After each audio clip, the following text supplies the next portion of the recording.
Bienvenidos a una charla amena sobre la educación de nuestra región en la que escucharemos las propuestas, resultados de investigación y experiencias de maestras y maestros quienes comentan su perspectiva sobre el bello oficio de la educación, entendido acá como el arte del embellecimiento y salvaguarda de la vida conocida y por conocer. Comencemos. Bienvenidos a su programa Vademecum Educativo. Hoy con don Carlos, maestro del SENA durante muchos años, después de haber realizado el video podcast inicial donde don Carlos nos comentó su trayectoria de una familia de hojalateros de metalmecánicos en el departamento de Boyacá, en la provincia de García Rovira, en Sobatá, y nos comentaba cómo su abuelo era el mecánico del pueblo y ayudaba a la herrería, a los molinos, etcétera, y él heredó ese gusto por este bello oficio y lo vino a transmitir posteriormente en el SENA. En este segundo video podcast con don Carlos López vamos a trabajar y a pensar, don Carlos nos va a comentar esa parte de su oficio en el SENA, cómo llegó al SENA, cómo se destacó allí, qué avances tuvo y cómo le pareció la experiencia de ser docente allí. Don Carlos, buenas tardes. Muy buenas tardes. Don Carlos, hablemos un poquito de su llegada al SENA. Bueno, una convocatoria que se hizo para copar la planta de instructores del SENA de Boyacá, que comenzaba. Eso fue en los años 60. Pues logré pasar mis pruebas, como se dice, y ganar la beca para hacer el curso de docente del SENA. Afortunadamente en esa época teníamos unos maestros muy especiales enviados por la OIT, quienes nos prepararon en la parte pedagógica, en cómo preparar una clase, cómo transmitir todos esos conocimientos técnicos a los muchachos. Yo creo, don Carlos, que para esta época que estamos hablando era todavía incipiente el proceso de formación docente, no estaba tan profesionalizado como en la actualidad, en este 2023, y ese papel lo cumplían principalmente las normales. Recordemos esas normales superiores que había en las regiones de Colombia. Sí, señor. En las normales creo que había algunas normales técnicas, decía, donde formaban profesores para electricidad, para mecánica, para fundición, para carpintería. Más o menos eso eran los... Hay para electricidad. Eran las 5 profesiones que preocupaban pues, para formar trabajadores.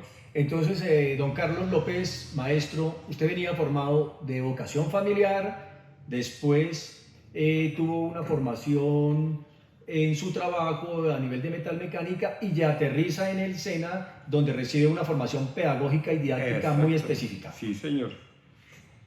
Como le cuento, teníamos un equipo, como yo pertenecía a la segunda promoción de instructores. ¿De qué año estamos hablando, don Carlos? 1960. Ahí esa idea del SENA fue copiada por Venezuela y creo que por Ecuador, que también crearon entidades similares al SENA, con otro nombre, lógico. Institutos técnicos. Pero aprovecharon esa estadía de esos instructores que venían de la OIT, aquí a la carrera 30, al Centro Metalmecánico de Bogotá.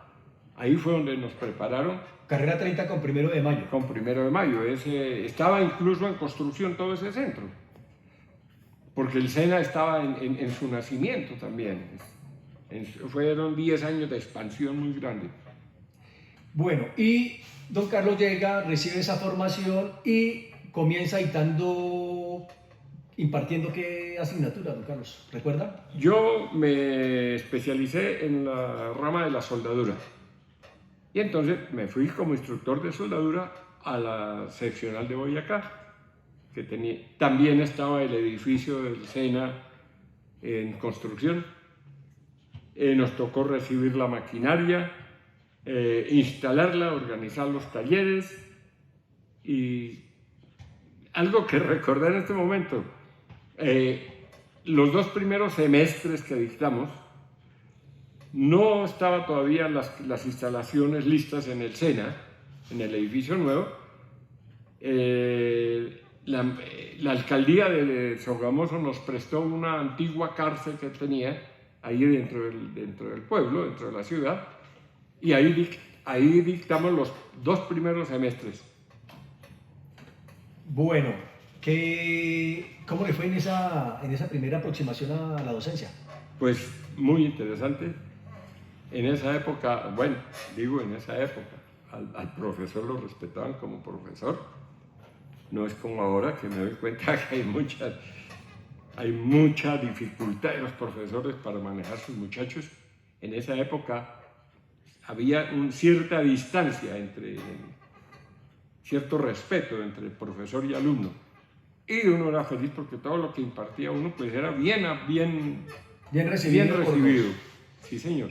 Bueno, y usted recorre una década en esta institución y ¿qué pasa al final de su proceso de la formación en la docencia? Bueno, en el SENA me trasladaron, después de 5 años, fui trasladado aquí al Centro Metalmecánico de Bogotá, carrera 30 con 1 de mayo, también como instructor de soldadura, porque Bogotá se expandía más que las seccionales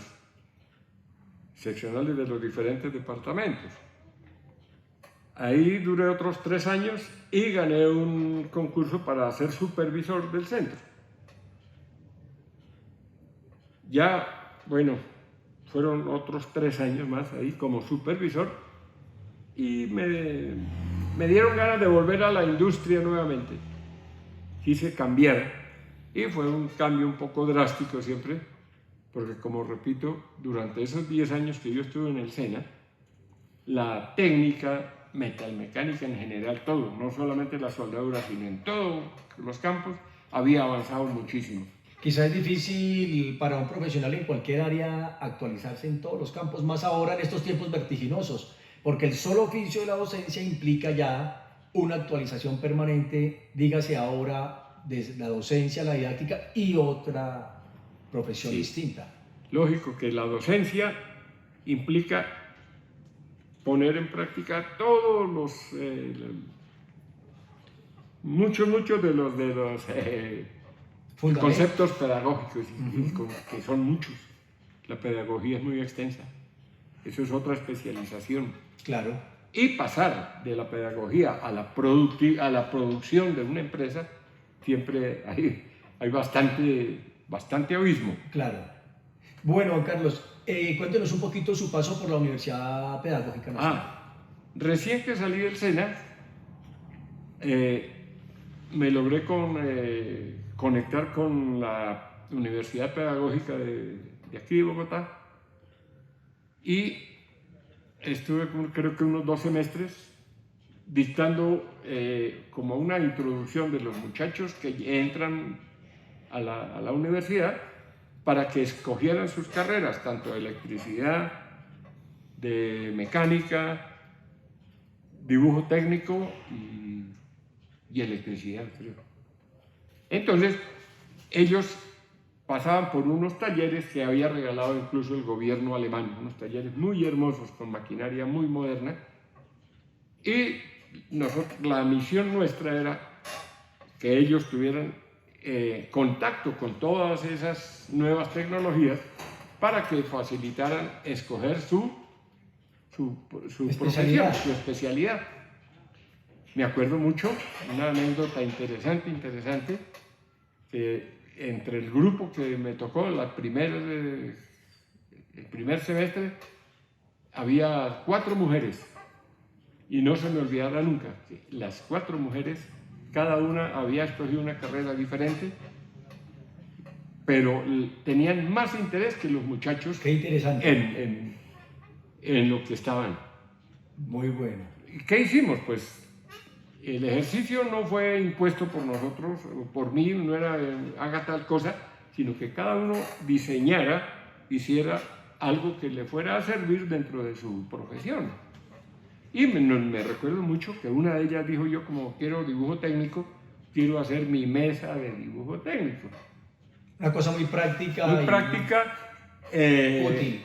Se le facilitaron los materiales, tal, y ella misma durante su proceso elaboró una mesa muy moderna con subidas, bajadas, con una serie de cosas diseñadas por ella, y más o menos esa fue una experiencia muy Qué bonita. linda anécdota, don Carlos. Es como una anécdota, sí, señor. Don Carlos, para ir cerrando este segmento del videopodcast Bademecum Educativo, donde los maestros cuentan sus experiencias y su perspectiva de la educación, ¿encuentra usted alguna diferencia entre los estudiantes del SENA y estos de la Universidad Pedagógica Nacional? ¿O son más o menos el mismo tipo de estudiante? ¿Qué te digo? No, yo creo que el que va a la pedagógica, creo que ya ha terminado totalmente su bachillerato, por ejemplo, va más preparado. Segundo, él ya lleva como en la mente la profesión que va a seguir, de manera que Que va a ser docente, ya está. ya sabe enfocado que en va a ser ser docente y que va a tener su empleo de docente, todo, ya como más claro esos conceptos. Bueno, don Carlos, pues me alegra mucho haberlo tenido aquí en este segundo segmento del videopodcast Bademecum Educativo. Usted realmente es una memoria de la educación de nuestro país y le quiero agradecer por su participación, don Carlos. No, con todo gusto.